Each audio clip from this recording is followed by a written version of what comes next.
الصلاة والسلام على رسوله الكريم وعلى آله وأصحابه أجمعين أما بعد أعوذ بالله من الشيطان الرجيم بسم الله الرحمن الرحيم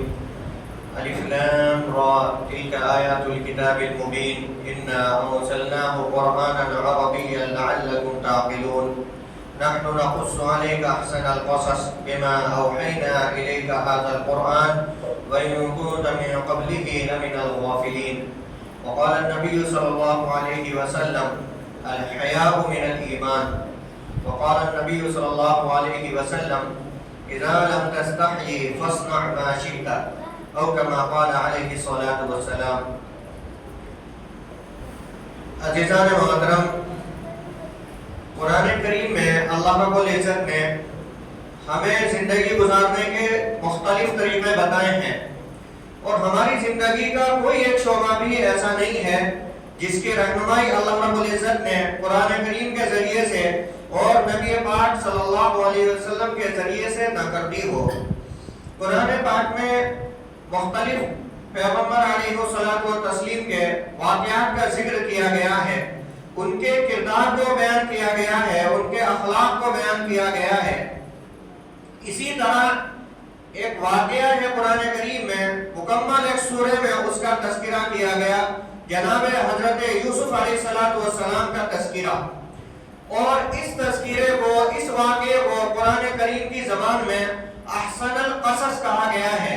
یعنی واقعات میں جو سب سے بہتر واقعہ ہو سکتا ہے اور بہترین سبق دینے والا جو واقعہ ہو سکتا ہے وہ احسن القصص یوسف علیہ السلام کے تذکرے اور قصے کو بتایا گیا ہے. یوسف علیہ السلام کے قصے میں اور اس واقعے میں ہم لوگوں کے لیے بہت سارے دروس ہیں. ان مختلف دروس میں سے ایک شاندار جو درس ہمیں ملتا ہے وہ ملتا ہے جناب حضرت یوسف علیہ السلام کی حیا اور پاک دامنی کا کردار. ایسا کردار جو کسی حسن کے سامنے جھکتا نہیں ہے، جس کا زہد، تقوی، للہیت، اللہ رب العزت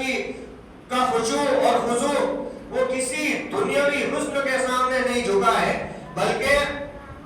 حسن کے وقت میں پورے آلات اور وسائل سے لیس ہو کر حضرت یوسف علیہ السلام کے پاس آتا ہے تو وہ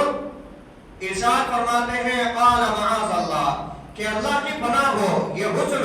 یہ جسم کی نمائش ہمیں درکار نہیں ہے. اللہ رب العزت کا تقوی چاہیے، للہیت چاہیے. تو عزیزان محترم، اس واقعے میں جناب حضرت یوسف علیہ السلام کے کردار کو اجاگر کیا گیا ہے اور اس کردار کا ذکر کر کے ہم اہل ایمان سے مطالبہ کیا گیا ہے کہ اہل ایمان کا کردار اور ان کا کیریکٹر ایسا ہونا چاہیے جو کسی بے شرمی اور بے حیائی کے ماحول سے متاثر نہ ہو، بلکہ جب بھی وہ اس طرح کی محفلوں میں کہیں پھنس جائیں یا کوئی ماحول اس طرح کا کریٹ کرنے کی کوشش کی جائے جہاں بے شرمی کو رواج دیا جا رہا ہو، بے حیائی کا رواج دیا جا رہا ہو، تو ہمارے مسلمان، ہمارا مسلم نوجوان ان بے حیائی کی محفلوں میں، مجلسوں میں شریک ہونے کے بجائے لاہور میں اگر جو ہے وہاں سے اٹھ جائے، ذرہ برابر بھی جو ہے اس کا حصہ نہ بنے. یہ ہوتی ہے کردار کی پختگی، یہ ہوتا ہے ایک اعلیٰ ترین کردار اور اخلاق کا نمونہ جو ہمیشہ اللہ رب العزت کے حکم کو اپنی آنکھوں کے سامنے رکھتا ہے. عزیزان محترم، اتنا طویل واقعہ ہے حضرت یوسف علیہ السلام کا، اسے بھی تفصیل 25 منٹ کے مختصر وقت میں ذکر نہیں کیا جا سکتا. ایک دائرانہ نظر ڈالیں گے حضرت یوسف علیہ السلام کے واقعے پر اور پھر انشاءاللہ تبصرہ کریں گے کہ اس سے ہمیں کیا درس ملتا ہے. تو حضرت یوسف علیہ السلام کا قصہ ایسے شروع ہوتا ہے کہ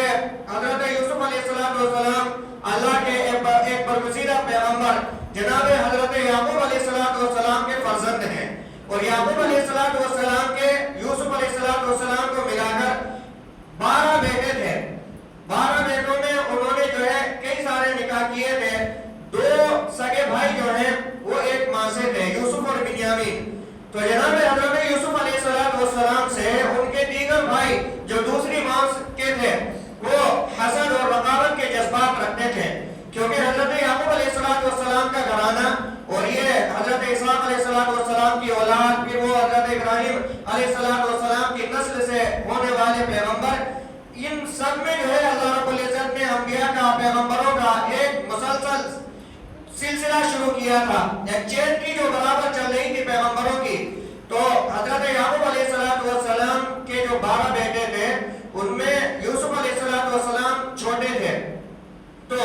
حضرت یوسف علیہ السلام جب تھوڑا بڑا ہونا شروع ہوتے ہیں تو اردو میں کہاوت کہی جاتی ہے کہ دودھ کے جو پیر ہیں وہ پالنے میں نظر آ جاتے ہیں، یعنی بچے کا جو بچپن ہوتا ہے، بچپن میں بچے کا جو ایٹیٹیوڈ ہوتا ہے وہ بتا دیتا ہے کہ بڑا ہونے کے بعد یہ بچہ کس مزاج کا ہونے والا ہے، کیا کوئی انقلابی جذبات اس کے اندر ہے یا نہیں ہے، وہ آثار جو ہے بچپن ہی میں بچوں میں نظر آ جاتے ہیں۔ اسی طرح سے یوسف علیہ السلام میں بھی ایک نمایاں کردار جو ہے بن رہا تھا اور وہ بھائیوں کی نظروں کے سامنے تھا۔